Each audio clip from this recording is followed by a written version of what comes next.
هنشرح دلوقتي المسلز اوف ذا هاند. في المحاضرة اللي فاتت شرحنا المسل بتاعة الفور ارم وعرفنا ايه هما. كانوا عبارة عن 20 عضلة. اتكلمنا عن كل الاجزاء والتفاصيل بتاعتهم. النهاردة هنتكلم على الجزء بتاع الهاند، برضو يعتبر جزء كبير، تفاصيله كتيرة شوية، ولكن هنحاول على قد ما نقدر نعملهم في صورة تجميعات عشان ما يبقوش صعبين. المسل اوف ذا هاند احنا قلنا عددهم كام؟ عددهم 20 مسل هنتكلموا عليهم. بس قبل ما اكلمك على الجزء بتاع المسل، عايزك تفتكر سريعا الجزء بتاع البون اللي احنا شرحناه بالنسبه للبونز اوف ذا هاند، العظام اللي موجوده في الهاند. قلنا الهاند كانت عباره عن ايه؟ الهاند كان عباره عن الكاربال بون اللي هم 8 كاربال بون اللي احنا عارفينهم وحفظناهم، وعندك بعد كده 5 ميتا كاربال، وبعد كده عندك الفلانجيس. وقسمنا الفلانجيس ازاي؟ قلنا في الاربع فينجر دول بيحتوي على 3 فلانجيس، البروكسيمال والميدل والديستال. الصم بيحتوي على بروكسيمال وديستال. يبقى دول كده البونز اللي معايا. اول حاجه قلنا الكاربال بون او الثمانيه كاربال بون، وحفظناهم هنا. سلوى لازم تلعب بوكا، تلعب تخسر كله هلس، اللي هي سكافويد، ليونيت، ترايكاتريوم، بيسيفورم، ترابيزيوم، ترابيزويد، كابيتيت، هاميت. بالترتيب بتاعهم حفظناهم. انت هتمشي الترتيب ده من اللاترال تو ميديال بنفس الترتيب اللي احنا حفظناه بيه. قلنا هنا هنلاقوا تو جوينت موجودين بين الفلنجيس. اللي موجودين بين الفلنجيس بنسميه انتر فالنجيال جوينت. انتر فالنجيال جوينت، فهتلاقي عندك بروكسيمال انتر فالنجيال جوينت وديستال انتر فالنجيال جوينت. هتلاقي برضو ايه تاني؟ في جوينت موجود بين الكاربال بون والميتا كاربال بون، فهسميه كاربو ميتا كاربال جوينت. ما تنساش التفاصيل دي. في بين الميتاكاربال والفلنجيس، فهسميه ميتاكاربو فالنجيال جوين. يبقى كده احنا عايزين نعرفه ايه؟ عايزين نعرفه بالنسبة للبونز بتاعة الهاند، فيها كاربال، فيها ميتاكاربال، فيها فلنجيس. الكاربال كانوا عبارة عن 8، حفظناهم بالجملة اللي مكتوبة من تحت دي. الثمانية كاربال بون حفظناهم بالترتيب بتاعهم من اللاترال تو ذا ميديال. قلنا هم عبارة عن صفين، واحد بروكسيمال واحد ديستال، وحفظنا الاثنين. بعد كده عندك الميتاكاربال. بعد الميتاكاربال بتلاقي الفلانجيس. بين الكاربال والميتاكاربال قلنا في جوينت اسمه كاربو ميتاكاربال جوينت. بين الميتاكاربال والفلانجيس في جوينت اسمه ميتاكاربو فالنجيال جوينت. ندخل على الفلانجيس، قلنا ان في بروكسيمال، في ميدل، في ديستال، ما عدا في الصمب في بروكسيمال وديستال بس. والجوينت اللي موجودة بين الفلانجيس اسمها انتر فالنجيال جوينت. وبعد كده اتكلمنا على الفينجر اوف ذا هاند، المسميات بتاعتهم. قلنا ده اللي هو الصمب، رقم 2 ده اللي هو الاندكس، 3 الصباع الوسطاني اللي هو الميدل، 4 بقول عليه الرينج، والخامس بقول عليه الليتل فينجر هو الصباع الصغير. يبقى عندك الصمب، بعد كده الاندكس، بعد الاندكس الميدل، بعد كده الرينج، بعد كده الليتل. عشان هنتكلموا على الجزء بتاع الصمب والليتل فينجر بالذات، الاتنين دول مهمين بالنسبة لي في المحاضرة بتاعة الهاند، الصمب والليتل فينجر.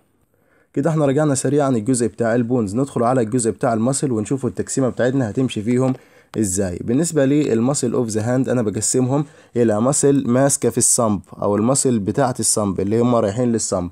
ايه هم المسل دول؟ بقول عليهم اسم تاني، بقول عليهم حاجه اسمها سينر ايمينانس. سينر ايمينانس، كلمه ايمينانس دي معناها ايه؟ معناها بروز، وده البروز اللي ناتج من العضلات بتاعه الصمب وبتشوفه في ايدك.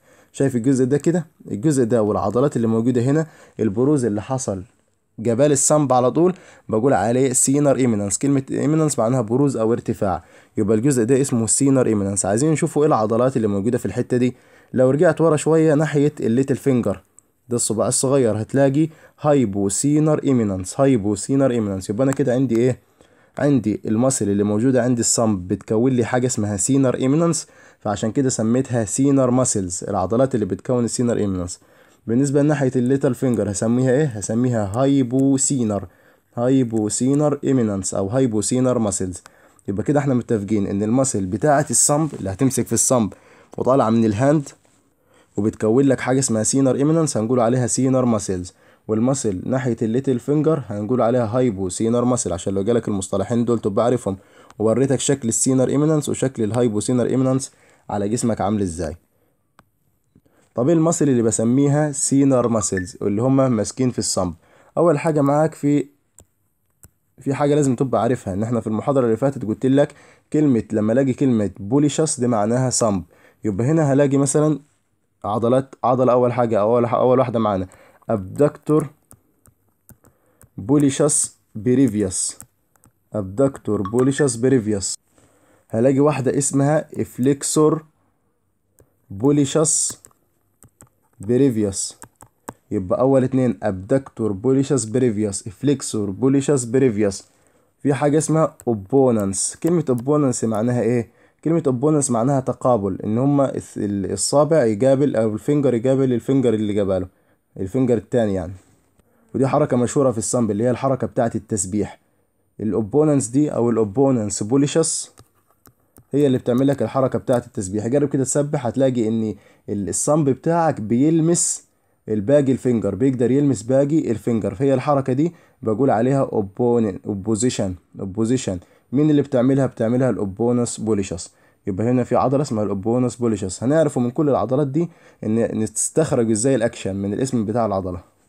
واخر واحده معانا فيها بوليشس اللي هي الاداكتور بوليشس. الاداكتور بوليشس يبقى كده العضلات اللي موجوده في الجزء بتاع السينر ايمينانس عباره عن 4 عضلات كلهم فيهم بوليشس: ابدكتور بوليشس بريفيوس، فليكسور بوليشس بريفيوس، اوبوننس بوليشس، ادكتور بوليشس. احفظ الاسامي بتاعتهم عشان هم مهمين كاسامي تحفظهم، او عشان من الاسم نفسه تقدر تطلع الاكشن. بالنسبه بعد كده للجزء اللي ناحيه الليتل فينجر، هيبقوا متشابهين معاهم، بسميهم الهايبوسينر ماسل، اللي هيكونوا لك الهايبوسينر ايمينانس. عباره عن ايه؟ عضله اسمها ابدكتور ديجيتي مينيمي. احنا قلنا اي حاجه للليتل فينجر هتبقى اسمها ديجيتي مينيمي، واي حاجه للصنب اسمها بوليشس. فعندك ابدكتور ديجيتي مينيمي، ابدكتور ديجيتي مينيمي. عندك فليكسور، نفس الفكره هنا، دي ابدكتور دي ابدكتور، فليكسور ديجيتي مينيمي. عندك opponents ديجيتي مينيمي، opponents ديجيتي مينيمي. واخر حاجه عضله اسمها بالماريز بريفيوس. احنا خدنا في الجزء بتاع الفور ارم كان في حاجه اسمها بالماريز لونجس، في عضله اسمها بالماريز لونجس، دي اسمها بالماريز بريفيوس، دي موجوده في الهاند. يبقى كده دول العضلات اللي موجودين في الهايبوثينر، والعضلات اللي موجودين في السينر ايمينانس. ده معناه ايه؟ معناه العضلات اللي بتوصل بالصنب او بتمسك في الصنب، اللي هما مين؟ ابدكتور بوليشس بريفيوس، ما تزكش منهم واحفظهم، فليكسور بوليشس بريفيوس، اوبوننس بوليشس. تيجي على الناحيه التانيه هتنقولهم هم ولكن هتقول ديجيتي مينيمي عشان دي رايح للليتل فينجر.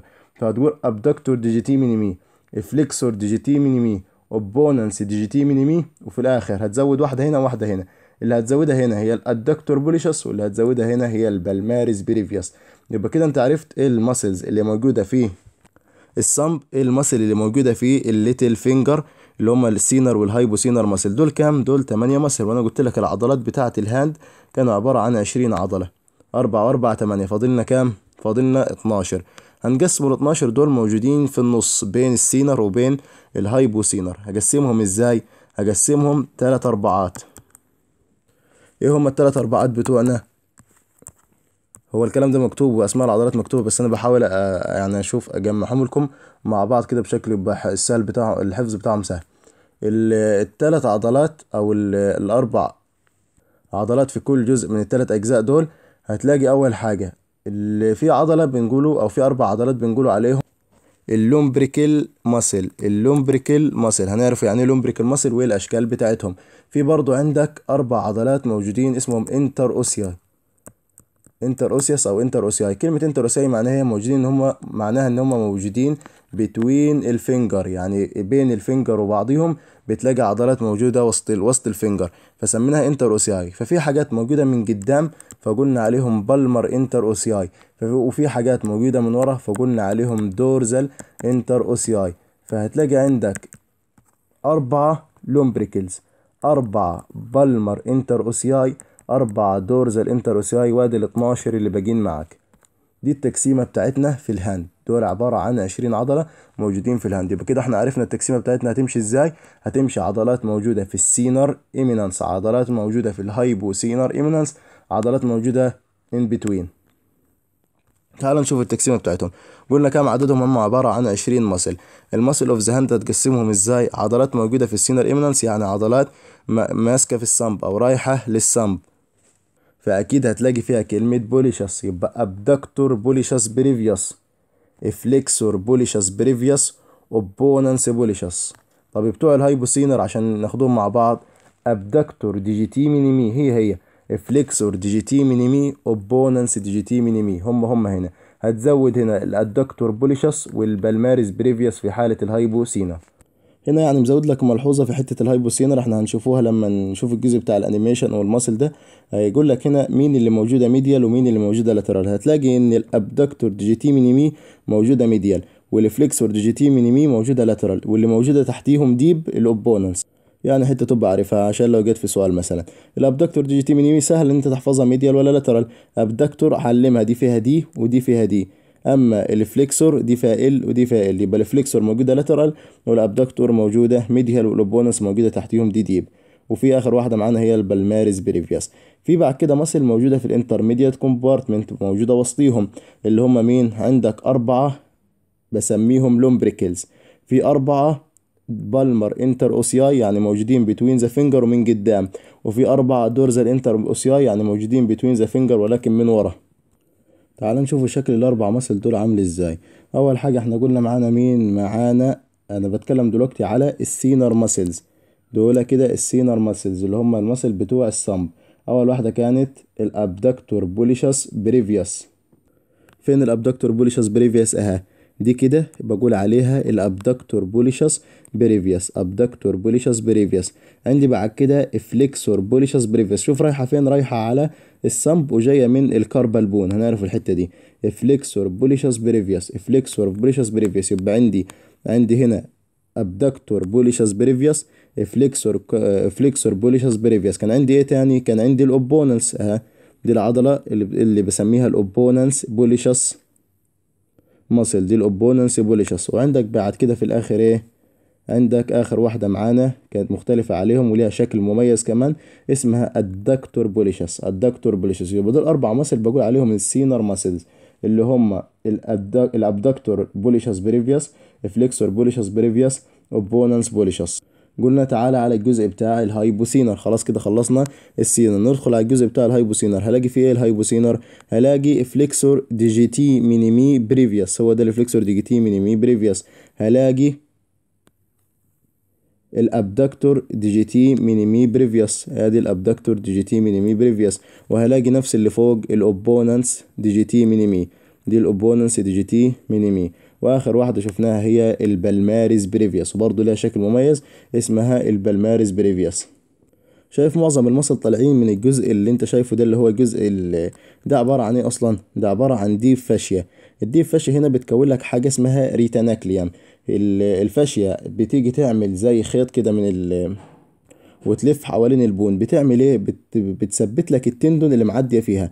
يعني في تندون هيعدي هنا بتوع المصل اللي جايين من الفور ارم مثلا، فالفليكسور ريتاناكليوم او الريتاناكليوم ده بيثبت لك التندون اللي جايه من فوق. فدي فايدة الفاشية او اللي بسميها الريتاناكليوم. يبقى انا عندي في حاجة اسمها ريتاناكليوم. الريتاناكليوم ده عبارة عن ايه عشان هيجي معانا؟ الريتاناكليوم ده عبارة عن جزء من الديب فاشية وماسك ادي بون ببعضيها. ايه فايدته؟ فايدته انه التندون بيعدي تحتيه، فده هثبتهم بالفاشية دي. وعشان الجزء ده موجود من قدام فسميته فليكسور ريتاناكليوم. فليكسور ريتاناكليوم عشان لما اقول لك المصل طالع من الفليكسور ريتاناكليوم تفتكر الفاشية اللي انا شرحتها. دول كده شفنا السينر والهايبوسينر. بالنسبة للجزء بتاع الانترميديات دول هتلاقي مين؟ شايف الاربع اجزاء دول؟ قلت لك في اربع مسل اسمهم لومبريكالز. يبقى دول كده الشكل بتاع اللومبريكالز عبارة عن أربعة ماسل. رايحين فين؟ رايحين هنشوف التقسيمة بتاعتهم. رايحين للميدل فينجر. هنشوف التقسيمة بتاعتهم رايحين لأنهي فينجرز بالظبط، في أنهي فينجر في الفينجرز بتاعة الهاند. في بعد كده برضو مين؟ الدورزال انتر اوسياي. كان عندنا بالمر انتر اوسياي والدورزال انتر اوسياي. ده الشكل بتاع الأربع دورزال انتر اوسياي أهم. دول كده الأربع دورزال انتر اوسياي. في كمان أربعة بالمر انتر اوسياي، أوريك الصورة بتاعتهم برضو. دول كده شكل البالمر انتر اوسياي. هنتكلم برضو على التفاصيل بتاعتهم. تعال نرجع كده. خلاص احنا عرفنا كده المصل اللي موجودين معانا التقسيمه بتاعتهم هتمشي ازاي. عندي منطقه السينر، منطقه الهايبوسينر، وعندي الانترميديات بتوين السينر اند هايبوسينر، واتكلمنا عن كل واحده فيها ايه كمصل. عايزين دلوقتي نشوفوا ايه هو النيرف سبلاي بتاع كل المصل دول. يعني المصل اللي احنا اتكلمنا عليهم بتاعه الهاند ليهم نيرف سبلاي كتجميعة كده، عايزين نعرفوها عشان يبقى الموضوع سهل في موضوع النيرف سبلاي، لان ده جزء كبير، ده عبارة عن 20 عضلة. عايزك تعرف ان عندي فرعين اساسيين هيدوا النيرف سبلاي بتوع المصل، اللي هما مين؟ عندك نيرف اسمه الميديان نيرف. المحاضرة الجاية هنعرف كل الحاجات دي. نيرف اسمه الميديان نيرف، ونيرف سبلاي تاني اسمه الالنر نيرف. يبقى عندك فيه ميديان نيرف وفيه النر نيرف. طب مين المصل اللي بتاخد من الميديان نيرف ومين المصل اللي بتاخد من الالنر نيرف؟ هنقوله ان السينال ماسل، السينال ماسل اللي هم الماسل اللي احنا قلنا عليهم اللي هم بتوع مين؟ بتوع الصمب. يبقى اللي بياخد من الميديان نيرف السينر ماسل، السينر ماسل. مين تاني بياخد من الميديان نيرف؟ احنا قلنا اللومبريكل كانوا عبارة عن كام واحدة؟ كانوا عبارة عن 4. اول 2 اللي هو 1 and 2 لومبريكل بياخدوا من الميديان نيرف. يبقى اللي انا قلت لك عليهم دول اللي هم السينر ماسل اللي هم كانوا مين؟ عندك الفليكسور بوليشس بريفيوس، الفليكسور بوليشس بريفيوس، الابدكتور بوليشس بريفيوس، الاوبوننس بوليشس. كانت الاخيره منهم اللي هي الادكتور، كان في واحده اسمها الادكتور بوليشس. الادكتور بوليشس دي تبع الالنر نيرف. يبقى كل السينر مسل ما عدا الادكتور بوليشس، الادكتور بوليشس بعتبرها تبع الالنر نيرف. يبقى كده عشان نحفظه الجزء بتاع الميديان نيرف ما تحفظش المسل، احفظ ان منطقه السينر اللي هي السينر مسل واول 2 لومبريكل، وبالذات اللي هما اللاترال ماسل او اللاترال لومبريكل اول 2 دول بياخدوا السبلاي بتاعهم من الميديان نيرف. طب الالنر نيرف هيدي مين؟ هيدي الباقي. بس كده ببساطة. الباقي مين معاك؟ هيبقى معاك الهايبو سينر. هيبقى معاك مين تاني؟ هيبقى معاك الاتنين لومبريكل التانيين اللي هما التالتة والرابعة لومبريكل اللي هما موجودين ناحية الميديال. معاك التمانية انتر اوسياي اللي هما دورزال وبالمر انتر اوسياي. يبقى دي كده التقسيمة بتاعة النيرف سبلاي ما تنساهاش. عندك النيرف سبلاي بياخده يا اما من الميديان نيرف يا اما من الالنر نيرف. الميديان نيرف بيغذي السينر ماسل كلهم ما عدا الادكتور بوليشس. الادكتور بوليشس هتعرف ان هي بتاخد من الالنر نيرف وهتغذي اول 2 في اللومبريكل. الباقي بقى بيغذيه الالنر نيرف. احفظهم كده، الباقي بيغذيه الالنر نيرف. يبقى انت تحفظ التقسيمه ترجع تحفظ النيرف سبلاي او امشي بالترتيب اللي انا ماشي بيه. تحفظ التقسيمه دي وبعد كده ترجع تحفظ النيرف سبلاي. ندخل بعد كده على الجزء بتاع هناخده كل مصل ونتكلموا عليها وناخده كل منطقه ونتكلموا عليها. ولكن هنا في الجزء بتاع الهاند ما تركزش على الاوريجن. يعني حتى الاوريجن والانسيرشن انا مش عايزك تحفظهم، ما تحفظش الاوريجن ولا الانسيرشن لانه صعب اصلا تحفظ الاوريجن والانسيرشن بتاعت الاجزاء دي. بس ممكن نحفظه ايه؟ ممكن نحفظ التجميعة بتاعتهم بس. يعني الجزء ده هو اللي يتحفظ، اما اوريجن وانسيرشن صعب ان انت تحفظهم. هنبدا اول منطقه معانا هي منطقه السينر ماسل، وعرفناهم ايه هم الموجودين في السينر ماسل. بالنسبه للاوريجن والانسيرشن بتاعهم، اول حاجه بيقول لك ان كل الاوريجن بتاعه السينر ماسل جايه من الفليكسور ريتاناكليوم والترابيزيوم ما عدا الادكتور بوليشس. ده معناه ايه؟ فاكر الريتاناكليوم اللي انا شرحته لك او قلت لك الجزء بتاع الديب فاشيا اللي وظيفته ان هو التندون بيعدي من تحتيه فيثبتهم لك؟ ده مين؟ ده هو الفليكسور ريتاناكليوم اللي انا قصدي عليه. هتلاقي ان كل المصل بتاعه السينر ماسل طالعه من الفليكسور ريتاناكليوم ما عدا عضله واحده، شايفها اها؟ هي العضله دي اللي بقول عليها الدكتور بوليشس. يبقى ترجع كده تحفظ لي الجمله دي ان كل السينر ماسل طالعين الاوريجن بتاعهم من الفليكسور ريتاناكليوم ومين تاني؟ ومن الترابيزيوم بتاع الكاربال بون. خدناه في الكاربال بون الترابيزيوم عشان كده رجعتهم لك في الاول. وما عدا الادكتور بوليشس، الوحيده اللي ما بتاخدش هي الادكتور بوليشس. طب الانسيرشن بتاعهم فين؟ كلهم رايحين على البروكسيمال فالانكس اوف ذا سامب، البروكسيمال فالانكس اوف ذا سامب ما عدا عضله واحده اللي هي الاوبوننس بوليشس رايحه على الشافت بتاع الميتا كاربال بون. تعال نشوفوهم. لو جيت بصيت على العضلات بتاعتك رايحين فين؟ كلهم رايحين على دي كده البروكسيمال فالانجيس او البروكسيمال فالانكس بتاعت الصمب، ودي الديستال فالانكس بتاعت الصمب. كلهم رايحين على البروكسيمال فالانكس اوف ذا صمب ما عدا عضله واحده اللي هي الدي جي تي، العضله بتاعت الاوبوننس بوليشس. الوحيده المختلفه عنهم هي الاوبوننس بوليشس، ما رايحاش ليه البروكسيمال فالانكس، ده رايحه للميتا كاربال او الفيفس ميتا كاربال. يبقى كده الاوريجن علمناه كله طالع من الفليكسور ريتاناكليوم والترابيزيوم ما عدا واحده بس اللي هي مين؟ اللي هي الادكتور بوليشس، الادكتور بوليشس. وكلهم الانسيرشن بتاعهم في البروكسيمال فالانكس بتاعه السمب ما عدا عضله واحده اللي هي الاوبوننس بوليشس. يبقى تحفظ لي الجملتين دول. بالنسبه بعد كده للسبلاي بتاعهم، احنا قلت لك بدري في التجميع ان السينر ماسل كانت تبع مين؟ كانت تبع الميديان نيرف، فكلهم بياخدوا من الميديان نيرف ما عدا عضله واحده هي الادكتور بوليشس بتاخد من الالنر نيرف. حفظناها بدري في التجميع. ارجع كده عشان اوريها لك. ادي السينر ماسل موجودين تبع الميديان نيرف والادكتور بوليشس دي الوحيده اللي تبع الالنر نيرف، بتاخد من الديب برانش اوف ذا النر نيرف. يبقى احنا كده خدنا التجميع بتاعتهم دي اللي تحفظها في التجميع. هتدخل بعد كده على كل عضله فيهم اوريك الشكل بتاعها، من الاسم بتاع العضله تعرف الاكشن. والاوريجن والانسيرشن التفاصيل بتاعتها ما تحفظهاش، لان احنا ثبتنا الاوريجن والانسيرشن، قلنا مكانهم موجود فين. اول حاجه بالنسبه لي الابدكتور بوليشس بريفيوس، دي هي الابدكتور بوليشس بريفيوس. عرفنا الاوريجن والانسيرشن جاي منين، واحد جاي من الفليكسور ريتاناكليوم او الترابيزيوم، وهتعمل انسيرشن في البروكسيمال فالانكس، اغلبهم بالتجميع اللي احنا ماشيين عليه. النيرف سبلاي هي تبع السينر ماسل، فهتاخد عن طريق الميديان نيرف. الاكشن بقى هي اسمها ايه، هي اسمها ابدكتور بوليشس بريفيوس، يعني العضله اللي بتشتغل على الصمب وتعمل له ابدكشن اوف ذا صمب، ابدكشن اوف ذا صمب، وهنشوفوها الحركه بتاعتها ماشيه ازاي. تاني عضله معانا اسمها فليكسور بوليشس بريفيوس، سيبك من الاوريجن والانسيرشن، خلينا في النيرف سبلاي بتاعها، بتاخد عن طريق الميديان نيرف. ايه الاكشن بتاعها، بتعمل فليكشن للصمب، هي اسمها ايه، اسمها فليكسور بوليشس بريفيوس، يعني تعمل لك فليكشن لمين، للصمب. كلمه بوليشس معناها صمب. يبقى انت الاوريجن والانسيرشن ثبتناهم فما تحفظهمش تاني، النيرف سبلاي ثبتناه ويحفظنا القاعده بتاعته ماشيه ازاي. الاكشن هنعرفوه من الاسم بتاع العضله. انت عليك دلوقتي تحفظ التجميعه بتاعت النيرف، تحفظ التجميعه بتاعت المصل اللي انا قلت لك عليها.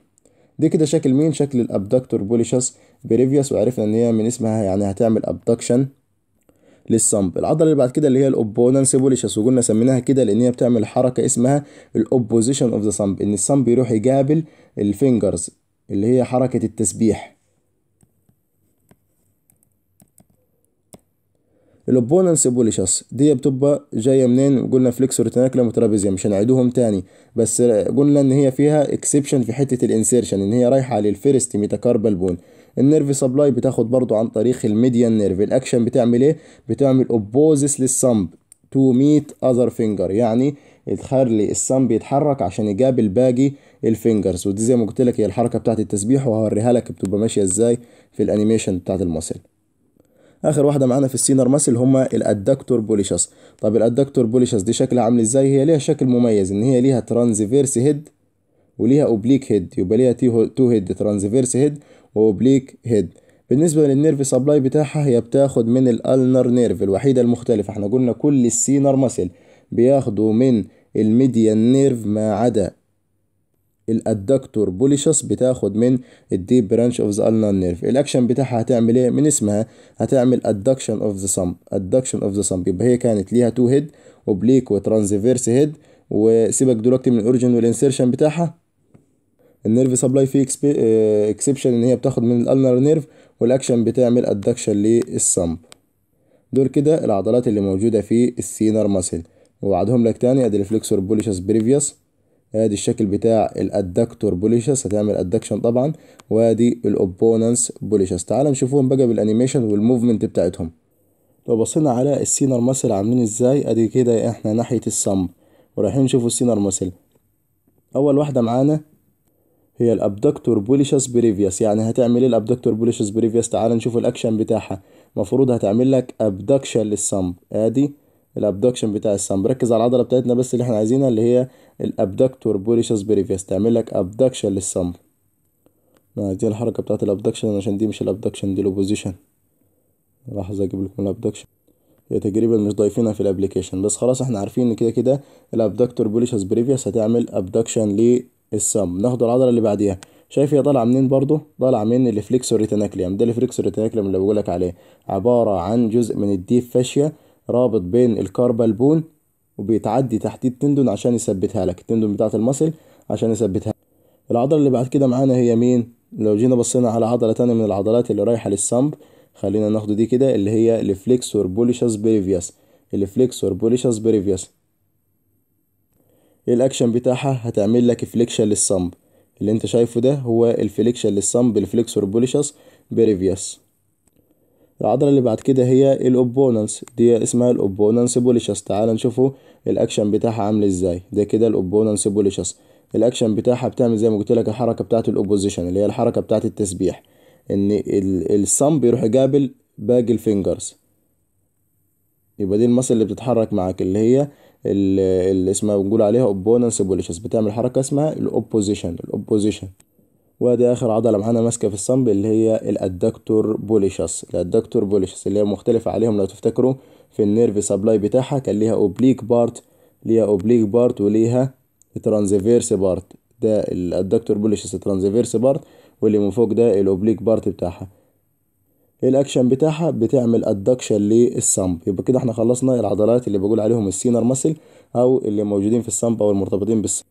ان شاء الله يعني بالطريقه دي لو ذكرتوا التجميعات اللي بقول لكم عليها والاجزاء اللي مكتوبه هنا في الداتا التجميعات دي وذكرته خلاص، هو الاكشن كده كده معروف يعني، مش مستاهل، هي اسم العضله بيعبر عن الاكشن بتاعها، وعرفتوا التجميعات بتاعه النيرف هتلاقوا الجزء بتاع الهاند سهل. بعد كده ندخل على الجزء بتاع الهايبوسينر ماسل. ايه العضلات اللي موجوده في الهايبوسينر اتكلمنا عليهم. بالنسبه للاوريجن والانسيرشن بتاعهم كلهم طالعين من الفليكسور ريتاناكليوم والهامات. الهامات اللي هي من الكربال بون. هناك كانت الترابيزيوم، هنا هتكون الهامات.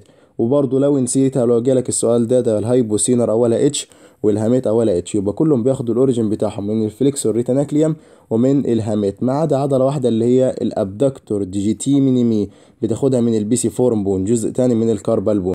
يبقى كل الهايبوسينر الاوريجن بتاعهم من الفليكسور ريتاناكليوم والهامات ما عدا الابدكتور ديجيتي مينيمي. طب الانسيرشن بتاعهم رايحين فين؟ الانسيرشن بتاعهم نفس اللي فاتوا كانوا رايحين على البروكسيمال فالانكس بتاعه الصمب. هنا هيروح على البروكسيمال فالانكس، ولكن انا هقول دي جي تي مينيمي، يبقى رايحين على الليتل فينجر ما عدا عضلتين، الاوبوننس دي جي تي مينيمي والبلماريس بريفيوس. الاتنين دول مختلفين، ما بيروحوش على البروكسيمال فالانكس اوف ذا ليتل فينجر. طب النيرف سبلاي بتاعهم احنا قلنا الهايبوسينر ماسل كلهم بياخدوا من الالنر نيرف، ولكن هو الالنر نيرف بينقسم في منه ديب برانش وفي منه سوبرفيشال برانش. كلهم بياخدوا من الديب برانش بتاع الالنر نيرف ما عدا البلماريس بريفيوس بتاخد من السوبرفيشال برانش. يبقى كده التجميع اللي احنا عايزينها في الهايبوسينر على الاقل تحفظ دول، الباقيين مش عايزك تحفظهم، يعني انت احفظ التجميع. الاوريجن كلهم بياخدوا من الفليكسور ريتاناكليوم والهامات ما عدا الابدكتور ديجيتي مينيمي. الانسيرشن كلهم في البروكسيمال فالانكس اوف ذا ليتل فينجر ما عدا الاوبوننس ديجيتي مينيمي والبلماريس بريفيوس والنيرف سبلاي كلهم ياخدوا من الالنر نيرف، ولكن في ديب برانش وفي سوبرفيشال برانش. البلماريس بريفيوس هي اللي كانت بتاخد من السوبرفيشال برانش. يبقى اول واحده معانا هي البلماريس بريفيوس. الاوريجن والانسيرشن بتاعها عرفناه. بالنسبه لي النيرف سبلاي بتاخد من السوبرفيشال برانش اوف النر نيرف، ركز فيها لان دي الوحيده المختلفه. كلهم بياخدوا من الديب برانش ما عدا البلماريس بريفيوس بتاخد من السوبرفيشال برانش اوف النر. الاكشن بتاع البلماريس بريفيوس هي بتعمل ايه؟ هي بتعمل رينكلز للسكين اون ذا ميديال سايد اوف ذا هاند، يعني تشد لك الجلد في ناحيه الميديال سايد اوف ذا هاند، تعمل لك التجعيده بتاعت الجلد دي او الشده بتاعت الجلد ناحيه الميديال سايد. لان الانسيرشن بتاعها هنا رايح فين؟ ده رايح على السكين نفسه، يمسك في السكين اوف ذا ميديال سايد اوف ذا هاند، فعشان كده هو من الوظيفه بتاعته ان هو يشد لك الجلد في الناحيه الميديال سايد من الهاند. يعمل لك ايه تاني برضه؟ يعمل لك اليفيشن للميديال سايد اوف ذا هاند. هستفاد انا من الاليفيشن بتاع الميديال سايد، هستفاد منه ان انا اقدر امسك الحاجه بشكل كويس وبشكل مثبت. يبقى كده ده الاكشن بتاع البلماريس بريفيوس. بتتغذى منين؟ بتتغذى من السوبرفيشال برانش اوف ذا النر نيرف، وبتثبت لك الجلد، وبرضه في نفس الوقت ان هي بتشد لك الجلد على ناحيه الميديال سايد اوف ذا هاند. بعد كده عندك الابدكتور ديجيتي مينيمي. النيرف سبلاي ديب برانش من الالنر نيرف. الاكشن بتعمل ابدكشن اوف ذا ليتل فينجر، ابدكشن اوف ذا ليتل فينجر. يبقى الابدكتور ديجيتي مينيمي النيرف سبلاي بتاعها ديب برانش اوف ذا النر نيرف. الاكشن بتعمل ابدكشن من اسمها، هي ابدكتور يبقى تعمل ابدكشن. ديجيتي مينيمي معناها شغاله على ليتل فينجر، فتعمل لك ابدكشن اوف ذا ليتل فينجر. وبعد كده عندك الفليكسور ديجيتي مينيمي، يعني هتعمل لك ايه؟ هتعمل لك فليكشن اوف ذا بروكسيمال فالانكس اوف ذا ليتل فينجر، والنيرف سبلاي بتاعها هو الديب برانش اوف ذا النر نيرف، الديب برانش اوف ذا النر نيرف. بالنسبه بعد كده للاوبوننس ديجيتي مينيمي مفيش كلام جديد برضو، النيرف سبلاي بتاعها ديب برانش من الالنر نيرف. الاكشن بتاعها اسمها اوبوننس، يعني تعمل حركه الاوبوزيشن، ان الليتل فينجر يقابل باقي الفينجر، واستحاله يقابل باقي الفينجر، بس قصدي على الجزء بتاع الصم، يعني مش استحاله يحصل اوبوزيشن بالليتل فينجر لباقي الفينجر ده موجودين جنبيه، بس هنا قصده على الاوبوزيشن بتاع اللي هو يقابل الصم، الليتل فينجر يقابل الصم.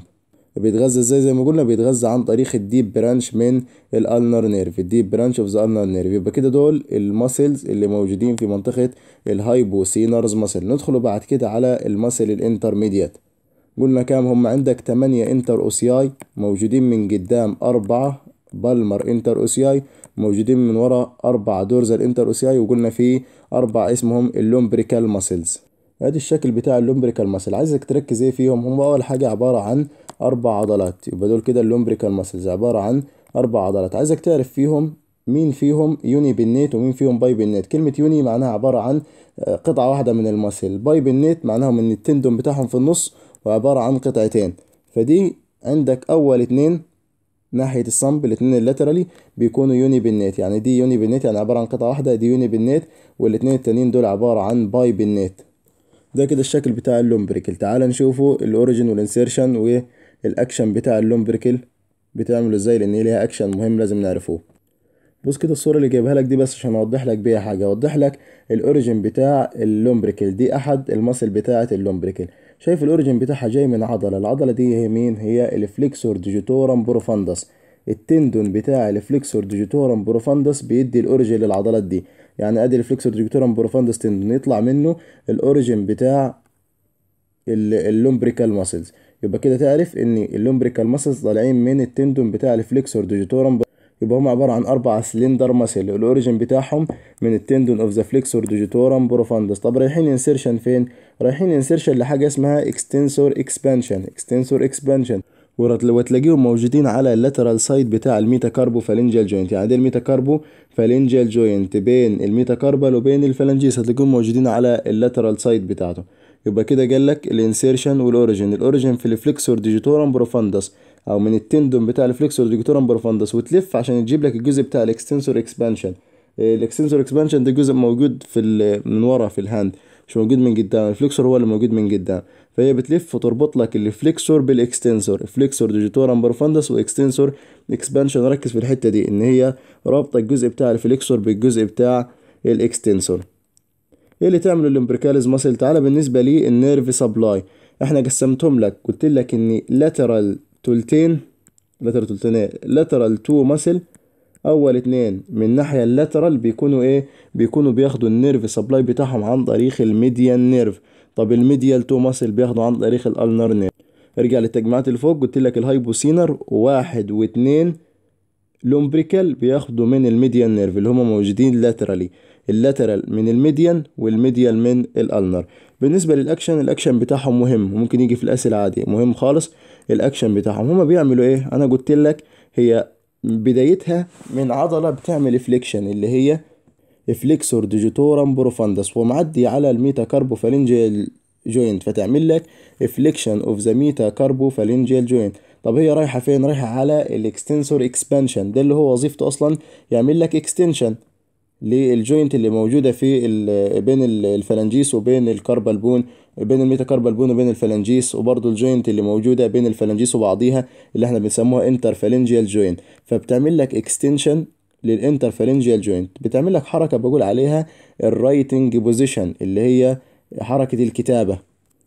الكتابة بتبقى عاملة ازاي؟ انت عشان تكتب بتعمل ايه؟ بتلاقي ان الميتا كاربو فالنجيال جوينت حصل له فليكشن، بينما الانتر فالنجيال جوينت حصل له اكستنشن. هوريك الحركة دي بتحصل ازاي. بقول عليه ايه؟ بقول عليه الرايتنج بوزيشن. يبقى لو جه قال لك الرايتنج بوزيشن هو عبارة عن ايه؟ هتقول له هو عبارة عن الفليكشن بتاع الميتا كاربو فالنجيال جوينت مع الاكستنشن اوف انتر فالنجيال جوينت. ما تعكسهاش، فليكشن للميتا كاربو فالنجيال واكستنشن للانتر فالنجيال. من المصل اللي بتعملها اللومبريكالز، وبتساعد فيها برضو الانتر اوساي بيساعدوا فيها. يبقى اللومبريكال ماسل عرفنا النيرف سبلاي بتاعهم لاترال تو ماسل من الميديال نيرف، ميديال تو ماسل من الالنر نيرف. وعرفنا الاكشن بتاعهم بيعملوا حاجه مهمه اسمها رايتنج بوزيشن، ان انا على مستوى الميتا كاربال فالنجيال جوينت هعمل ايه؟ على الجوينت ده هعمل له فليكشن. شوف على نفسك كده انت وماسك القلم وبتكتب بيه. الجزء بتاع الميتا كاربو فالنجيال جوينت هعمل له فليكشن، والجزء بتاع الانتر فالنجيال هعمل له اكستنشن. دول كده الشكل بتاع اللومبريكال ماسل. عرفنا التفاصيل بتاعتهم. عايزك بص على جنب، جايب لك الرسمه بتاعت ايه؟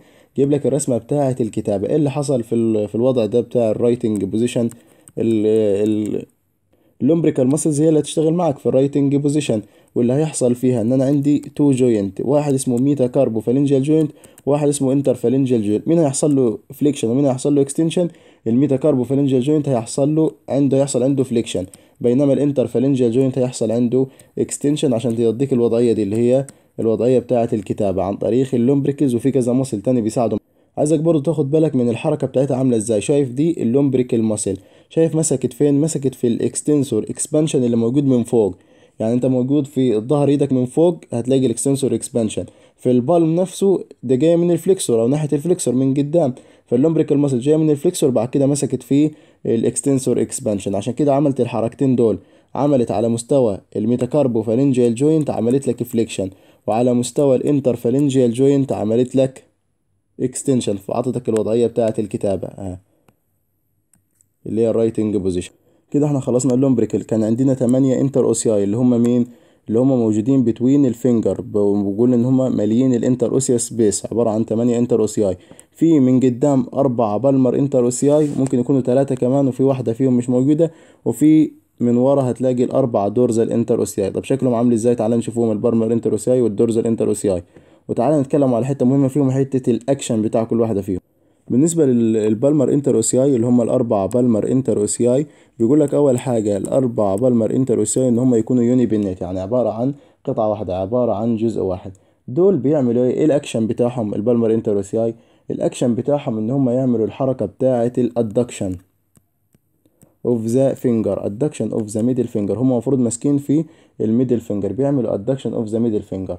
طب بالنسبة لي الى ادكشن، مين بيحصل لهم ادكشن؟ هل كل الفينجر بتاعتك بيوصل لها البالمر انتر اوسياي ماسلز؟ احنا هنا في الرسمة جايب لك قد ايه؟ جايب لك 3 بالمر انتر اوسياي، جايب لك 3 بالمر انتر اوسياي. طب احنا ضحينا هنا بتاعت مين؟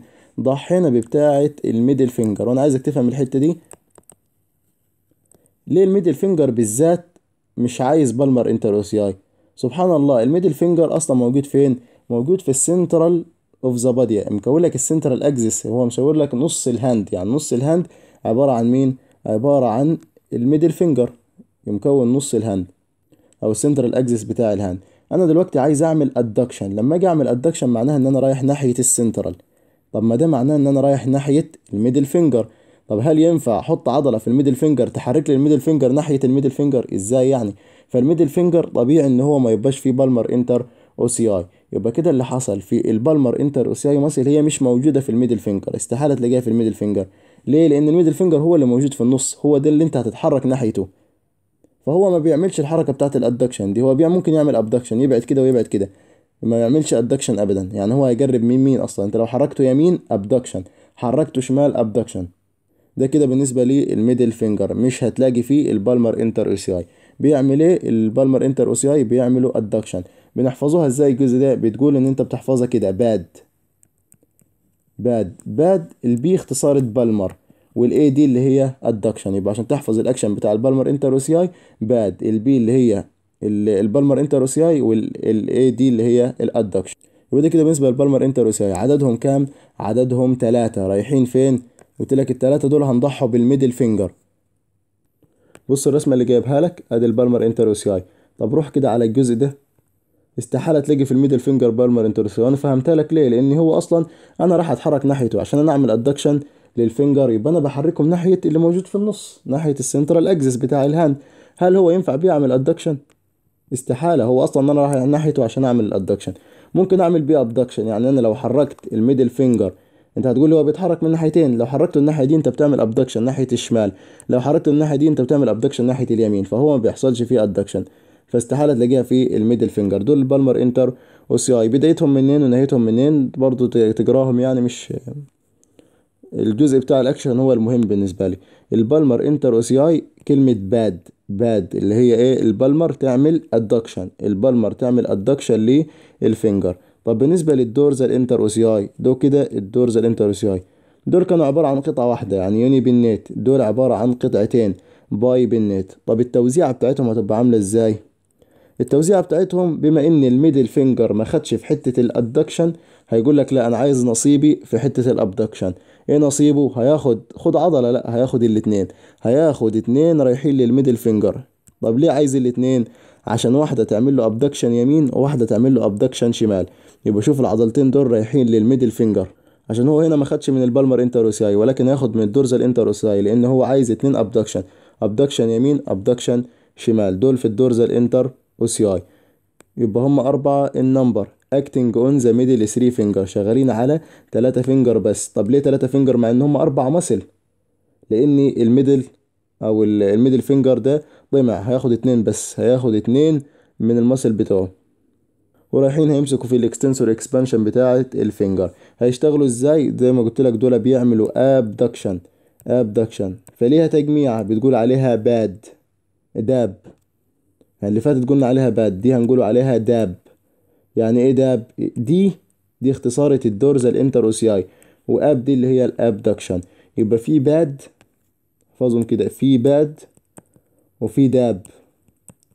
باد بالمر انتر اوسياي تعمل ادكشن، داب دورزال انتر اوسياي تعمل ابدكشن. يبقى واحده تعمل ادكشن وواحده تعمل ابدكشن. كلهم بياخدوا النيرف سبلاي بتاعهم من الديب برانش اوف ذا النر نيرف، التجميع اللي احنا قلنا عليها في الاول.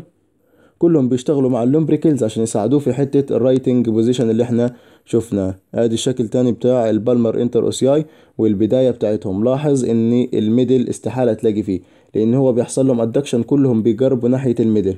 ممكن يكونوا 4 أو 3 زي ما قلنا. بتاعة الصمب دي ممكن ما تلاقيهاش. ادي الاوريجين بتاعهم، في واحدة طالعة من الفيرست ميتاكاربال، واحدة طالعة من السكند ميتاكاربال، الفورس ميتاكاربال. استحالة تلاقي السيرد ميتاكاربال. يعني هتلاقي 1 2 4 5، لان الميدل زي ما فهمتك ما فيهوش. بالنسبة بعد كده للانسيرشن بتاع البالمر انتر اوسياي، الانسيرشن بتاعهم يعني كلهم رايحين على الجزء بتاع الاكستنسور اكسبانشن زي ما قلنا. النيرف سبلاي احنا حافظينه الديب برانش من الالنر نيرف. والاكشن بتاعهم بيعملوا ايه؟ لو جه قال لك الاكشن بتاع البالمر انتر اوسياي بي تبقى باد، يبقى يعملوا ادكشن. طب بص على الجمله كاتبها لك ازاي. كاتب لك ادكشن للسكند والفورث والفيفث فينجر ناحيه الميدل فينجر، يبقى كلهم بيحصل لهم ادكشن ناحيه الميدل فينجر. الاكشن تاني برضو بتساعد بيها هي والدورزال انتروسياي واللومبريكالز، ان هم بيساعدوا في حته الفليكشن اوف ذا ميتاكاربوفالنجيال جوينت والاكستنشن بتاع الانترفالنجيال جوينت، فيعملوا لك الرايتنج بوزيشن. الرايتنج بوزيشن بيساعدوا فيه. يبقى لو جه قال لك ايه المصل اللي بتعمل رايتنج بوزيشن، لو جه سؤال انيموريت المصل اللي بتعمل لك الرايتنج بوزيشن، هتقول له البالمر انتروسياي، الدورزال انتروسياي، واللومبريكالز ماسل. وادي الشكل بتاعهم. الدورزال انتروسياي اتكلمنا عنها، بتطلع منين؟ كل واحدة ليها تو هيد. لاحظ الفرق، دي ليها تو هيد، اما البالمر انتر اوسياي كانت عبارة عن واحدة قلنا عليها يونيت، اما دي باينيت عبارة عن جزئين. يبقى البالمر انتر اوسياي بتكون يوني بالنيت، والدورزال انتر اوسياي بتكون باي بالنيت. بالنسبة للاوريجن والانسيرشن سهلين. انا قلت لك في الجزء بتاع اللي هو الميدل فينجر هياخد 2 من الماسل دول. الانسيرشن بتاعهم فين؟ رايح للاكستنسور اكسبانشن. بالنسبة للاكشن قلناه كان مجمع فيه كلمة داب. الاكشن داب اللي هو ايه؟ دي الدورزال انتروسياي، والاي بي اللي هي الابدكشن، ونفس الفكرة يساعد لك في الرايتنج بوزيشن. ده كده الجزء بتاع المسل، muscles of the hand. عايز ارجع لك لان في كذا حاجة كده هنتكلم عليها تاني في النيرف بتاع الهاند والكوتينيوس والاجزاء دي. ما كانش ينفع ابدأ لك بيهم عشان ما كنتش هتفهم الجزء ده من غير ما تعرف المسلز. لازم تعرف المسلز الاول وبعد كده تاخد الجزء ده. ممكن كمان اوريك الاول الصور بتاعه المسلز دول الاخيره اللي هو الجزء بتاع اللومبريكلز والاجزاء دي، وبعد كده نبدأ في الجزء ده. هو المسل معانا اللي هي اللومبريكل. قلنا كم واحده؟ هم عباره عن 4 لومبريكل. ادي الاولى، ادي اللومبريكل الثانيه، وادي الثالثه، وادي الرابعه. والاكشن بتاعهم كان الرايتنج بوزيشن. الاكشن اللي كان بيعملوه هم كان بيعملوا في الرايتنج بوزيشن. كان بيشتغلوا او كان بدايتهم، شايف التندون اللي جاي من فوق ده بتاع مين؟ بتاع الفليكسور ديجيتورم بروفاندس.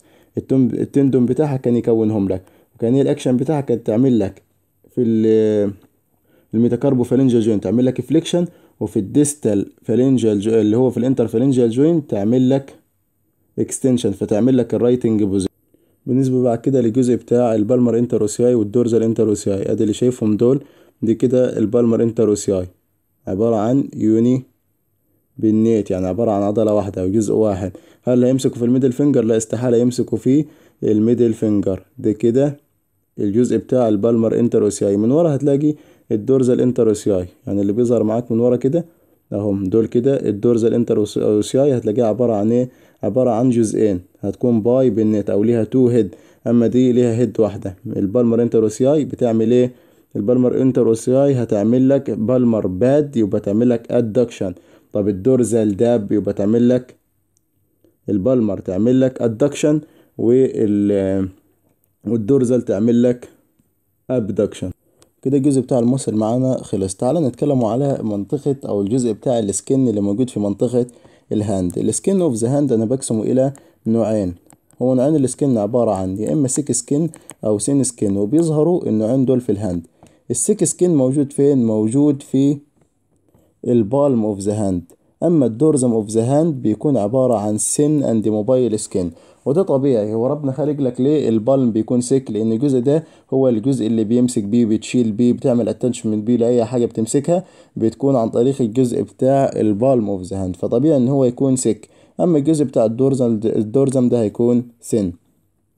يبقى ده بيكون سيك وبيكون فيرملي فيكسد، يعني مثبت في الاندرلايننج سبكوتينيوس تيشو، ماسك في السبكوتينيوس تيشو، وما فيهوش هيرلس. ولو جيت بصيت فيه بتلاقي حاجه اسمها كريازيس. شايف الخطوط اللي انت، الخطوط اللي جابالك دي هي اللي بسميها كريازيس. دي عباره عن ايه؟ دي عباره عن ان هو الجزء ده بيبدا يتثبت في السبكوتينيوس تيشو، فيعمل لك الخطوط دي، في منها بروكسيمال وفي منها ديستال. بيحصل جانكشن ويز الجانكشن بتاع الماسلز او الاجزاء دي كلها مع السبكوتينيوس تيشو، تكون لك مين؟ تكون لك الكريزيس دي، بحيث ان تثبت لك الجزء بتاع السكن اللي موجود في البالم اوف ذا هاند. ليه عايز تثبته؟ عشان قال لك الجراسبنج اكتيفيتي، اللي هي الالتقاط، الحركه بتاعه الالتقاط دي، او عشان تخلي الهاند فيكسد اكتر، والجزء بتاع البالم ده يقدر يعمل الاكتيفيتي المختلفه. قال لك عندي الحتت دي بيبقى تحتيها، او الاجزاء اللي تحتيها adherent to subcutaneous tissue، بتربط لك السكن بالسبكوتينيوس تيشو، عشان كده ظهرت بالشكل ده. بتلاقي ايه تاني؟ بتلاقي برضو بابيلاري ريدج، وده لو خدنا الجزء بتاع السكن، الجزء بتاع السكن بنلاقوا ان شكله عامل ازاي؟ بنلاقوا ان الابيديرمز ومع الديرمز مكونين حاجه اسمها بابيلاري. البابيلاري ريدج دي ايه فايدتها؟ البابيلاري ريدج دي بتظهر عند الفينجر وتعمل لك البصمه بتاعت الصابع اللي هي الفينجر برينت. يعني دي أجزاء كلها تعتبر يعني جزء كده هيستولوجي، وجزء زيادة شوية كمقدمة يعني. يبقى ده كده الجزء بتاع السكن. ده كلام ما تحفظوش، يعني اعرفه. الكلام المهم قوي هو الجزء بتاع الكوتينيوس نيرفز اللي بتغذي السكن. كلمة كوتينيوس معناها سكن، يعني معناها ايه؟ النيرف اللي بتغذي السكن. السكن انت ليه عايز نيرف يغذيه؟ لان ده هو السنسيشن بتاعك، الاحساس بتاعك بيتم عن طريق النيرف، فمهم يبقى فيه نيرف كوتينيوس رايح للسكن، عشان لو انت مثلا اتشكيت بدبوس او اتحركت مثلا لا قدر الله، يعني حصلت حاجة من الحاجات دي، انت لازم تحس بيها عشان تلحق نفسك، فلازم يبقى في عندك الكوتينيوس نيرف اللي هيغذي السكين. طب ازاي التقسيمة بتاعتهم عاملة ازاي؟ شوف بقى الرسومات، الصورة اللي انا جايبها لك دي. عشان احفظ الجزء بتاع الكوتينيوس انا هعمل تقسيمة لتلاتة نيرف موجودين معايا. هما التلاتة نيرف دول هما اللي هيدوا الكوتينيوس بتاع السكين. عندك اللي باللون الاخضر ده هو الالنر نيرف، اللي باللون الازرق ده هو الميديان نيرف، واللون البينك ده هو الراديال نيرف. يبقى ده كده الراديال، ده كده الالنر، وده كده الميديان نيرف. دول التلاتة نيرف اللي هبدأ اوزعهم على البالم والدورزم اوف ذا هاند. اول حاجة الميديان نيرف هيدي مين، والالنر نيرف هيدي مين، والراديال نيرف هيدي مين. حاول تحفظهم من هنا او تفهمهم من الجزء اللي انا هكتبه لك، عشان الكلام في الداتا معقد شوية. ارجع بص على الرسم. هناخده الميديان نيرف اللي هو باللون الاخضر. الميديان نيرف واخد مين؟ اللي هو باللون الازرق ده. الميديان نيرف واخد مين؟ لو جينا بصينا ناحية البالم هتلاقيه واخد التلاتة فينجر دول، ومش كل التلاتة فينجر كمان، سايب نص الرينج فينجر. شايف هو ماشي ازاي؟ واخد لك مين؟ واخد لك الصمب، وبعد كده واخد لك الاندكس، واخد لك الميدل فينجر، وكمان نص الصباع الرابع واخده لك. يبقى كده الكوتينيوس من ناحيه البالم. لو جينا بصينا من ورا هتلاقيه واخد الجزء ده اللي هو بتاع الديستال فالانكس، او الجزء بتاع بسميه الفينجر تيبس، اللي هو الجزء بتاع البصمه ده، فهو واخده لك برضه وبيغذيه الميديان نيرف. يبقى الميديان نيرف بيغذي مين؟ بيغذي 3.5 فينجر اللاترال، لاترال عشان ناحيه الصمب ومعاهم الصمب 3.5 فينجر. احفظها كده، لاترال 3.5 فينجر. ادي اللاترال 3.5 فينجر، زائد كده من قدام، زائد نفس ال3.5 فينجر من ورا، ولكن مش هياخدهم كلهم. من ورا هياخد الديستال فالانكس بس. يبقى الديستال فالانكس بتوع نفس الفينجر اللي هما 3.5 فينجر ولكن من ورا. يبقى الميديان نيرف هيغذي مين؟ هيغذي ال3.5 فينجر كلهم من قدام، وهيغذي الديستال فالانكس بتاعة ال3.5 فينجر من ورا. طب بالنسبة للألنر نيرف احفظهم بالطريقة دي عشان يبقى أسهل. الألنر نيرف اللي هو احنا شايفينه ده اللي هو باللون الأخضر هياخد الباقي، يعني هتلاقيه من قدام أو في البالم واخد لك اللي هو الصباع ونص اللي فاضلين، يبقى هياخد 1.5 ميديال فينجر من قدام ومن ورا. ببساطة كده عشان ما تصعبهاش على نفسك، عشان الجزء ده بيبقى تقيل شوية ولكن مهم وفي أسئلة بتيجي فيه. الميديان نيرف بياخد مين؟ بياخد اللاترال 3.5 فينجر، ادي 1 2 3.5، وتيجي تلف من ورا هياخد الديستال فالانكس بتاعتهم آخر جزء فيهم، الجزء بتاع البصمة ده، ادي 1 2 3 وادي النص. دول بتوع مين؟ دول خلاص بتوع الميديان نيرف. طب الألنر نيرف اللي هو باللون الأخضر ده هياخد الباقيين اللي هما الواحد ونص اللي فاضلين، ادي الواحد والنص الباقي، وهتيجي تلف من ورا برضه هياخدهم من ورا ومن قدام. ده كده بالنسبة لي الالنر نيرف هياخد 1.5 ميديال فينجر من قدام ومن ورا. طب الريديال نيرف هياخد ايه؟ كده يفضل معاك مين؟ هيفضل معاك الريديال نيرف، هياخد من الجزء اللاترال، هياخد لاترال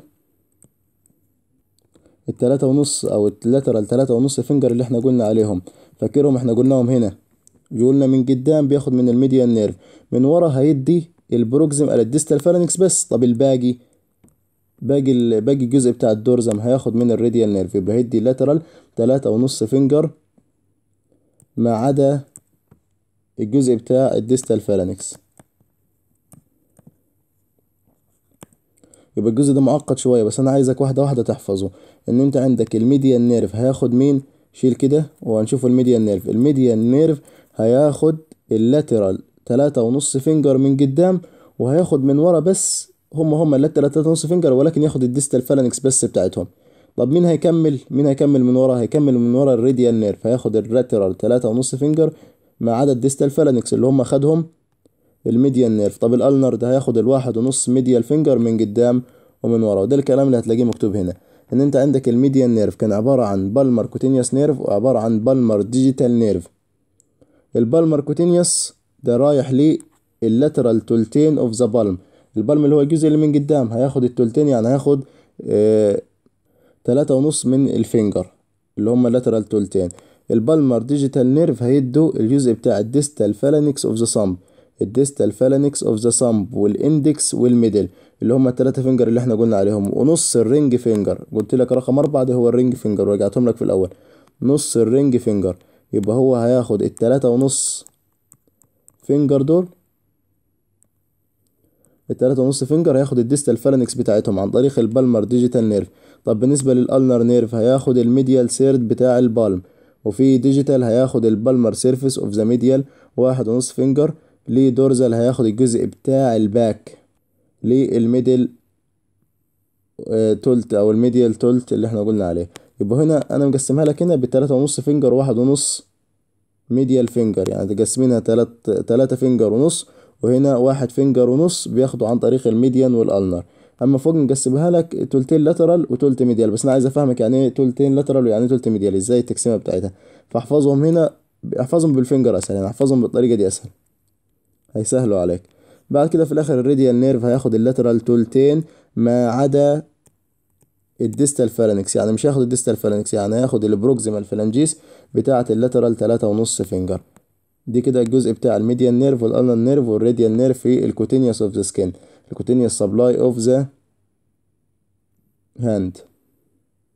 اخر جزء معانا هنتكلم عن حاجه اسمها بالمر ابنيوروزيس، واحنا جت السيره بتاعه البالمر ابنيوروز دي قبل كده في كذا مصر يعني اتكلمنا عليها. البالمر ابنيوروز ده عباره عن ايه؟ ده عباره عن برضه من الاجزاء بتاعه الفاشيه اللي متكونه جوه الجسم، ليها كذا وظيفه، منها البروتكشن، منها ان هي بتكون لك او بتشد لك الشكل او تكون لك الشكل بتاع الهاند. فيها برضه بعض الانسيرشن بتاع الماسل بيبقى موجود في الجزء بتاع البالمر ابنيوروزيس. الشكل بتاعه عامل ازاي؟ بتلاقيه شكله تريانجولار، شكله عامل زي مثلث، ليه ايبكس وليه بيز. يبقى هو عبارة عن تريانجولار ان شيب with ايبكس موجودة بروكسيمالي، الايبكس هي اللي قريبة بروكسيمالي، والبيز موجودة ديستالي. البداية بتاعتها بتكون عبارة عن ايه؟ البداية بتاعتها قال لك في تندون بتاع عضلة احنا اتكلمنا عنها وقلت لك ساعتها ان هي بتمسك في البالمر ابينوروز، كان اسمها برضو اللي هي البلماريز لونجاس. يبقى بالماريز لونجاس كان بيمسك في البالمر ابينوروزس.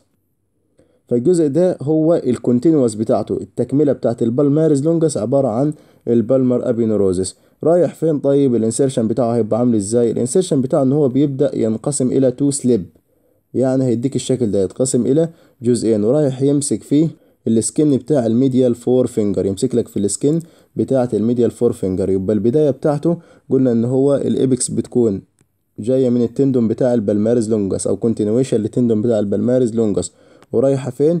رايحة ان هي تعمل 4 سليبس على الميديال فور فينجر، تنقسم الى جزئين حوالين الميديال فور فينجر، وتمسك بكل سليب فيهم في السكين اوف ذا بالم وفي الفايبرس فليكسور شيس. الفايبرس فليكسور شيس ده شيس بيحيط بالفينجر، وتبعت الناحية دي تبعت سيبتم او فواصل. تعمل ايه السيبتم دي؟ رايحة ناحية الفيفث ميتاكاربال بون، ومن الناحية اللاترال تبعت ناحية الفيرست ميتاكاربال بون اللي هو بتاع الصمب. يبقى هنا تيجي في الاخر تبعت ناحية الصمب اللي هو الفيرست ميتاكاربال بون، وتبعت بعد كده سيبتم تاني ناحية دي كده ناحية الميديال اللي هي ناحية الليتل فينجر مش الصمب اللي هي الفايف ميتاكاربال بون، والناحية التانية الفيرست ميتاكاربال بون. بالنسبة بعد كده سؤال برضو ممكن يجي لك في الأسئلة بتاعت الانيوميريت، يقول لك ايه الاستراكشر اللي بتعدي تحت البالمر ابينيروزس. انا قلت لك البالمر ابينيروزس ده وظيفته ليه كذا وظيفة في حتة البروتكشن، ان هو يحمي الحاجات اللي بتعدي تحتيه. طب ايه اللي موجود تحت البالمر ابينيروزس؟ بالترتيب كده لو شلنا البالمر ابينيروزس وجيت بصيت تحتيه من فوق لتحت هلاقي ايه؟ فروم سوبرفيشال تو ديب. عشان نحفظوهم انا عندي ارتري، عندي ايه تاني غير الارتري؟ الارتري هنا بقول عليه ارش، يعني هنا عبارة عن ارش عشان واخد الشكل بتاع مين؟ الشكل بتاع القوس ده، ده بسميه ارش، هو عبارة عن ارتري بقول عليه هنا بسميه ارش، في الحتة دي بسميه ارش. عندك الارتري او الارش، عندك برضو في نيرفات، وعندك في تندونز بتاعة المصل. عشان تحفظ الجزء ده انت هتمشيها ازاي؟ انت عندك جزء سوبرفيشال وجزء ديب، عايزين نوري. عندك جزء سوبرفيشال وجزء ديب، وعايز تحفظهم من السوبرفيشال للديب. انا قلت لك معاك ايه؟ معاك في ارش وفي نيرف وفي الجزء بتاع التندون. من السوبرفيشال تو ديب اول حاجه تكتب سوبرفيشال بالمر ارش، يبقى من فوق خالص هتلاقي مين؟ هتلاقي الارتري او اللي هو موجود في صورة ارش سميناه سوبرفيشال بالمر ارش. زي ما في سوبرفيشال بالمر ارش معناها ان انت في الاخر هتلاقي ديب بالمر ارش، يبقى تنزل تحت تكتب ايه؟ تكتب ديب بالمر ارش عشان عايز تجيبهم بالترتيب. يبقى انت عندك سوبرفيشال بالمر ارش وديب بالمر ارش.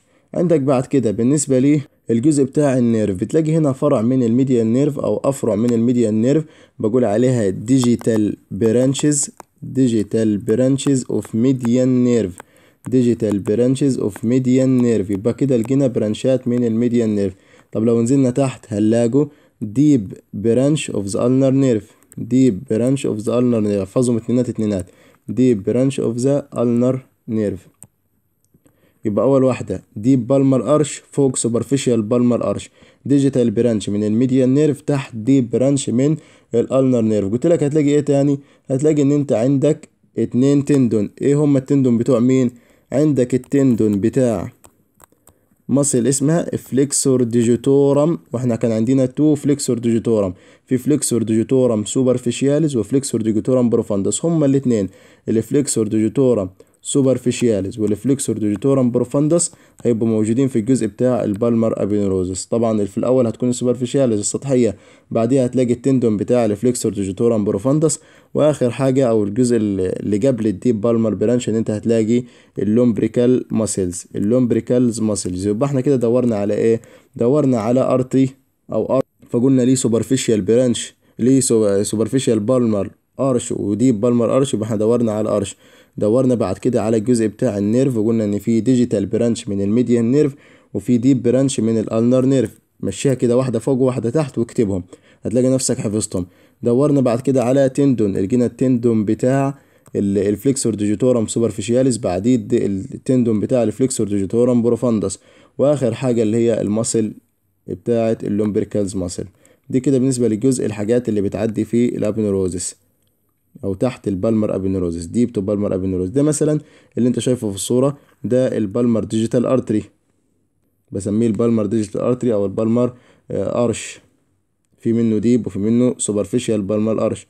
اه ده السوبرفيشال بالمر ارش. وهتلاقي الاجزاء اللي احنا قلنا عليها. تعالى بعد كده ليه الاستراكشر نقولهم تاني وبس، وكده خلصنا المحاضرة بتاعة الهاند.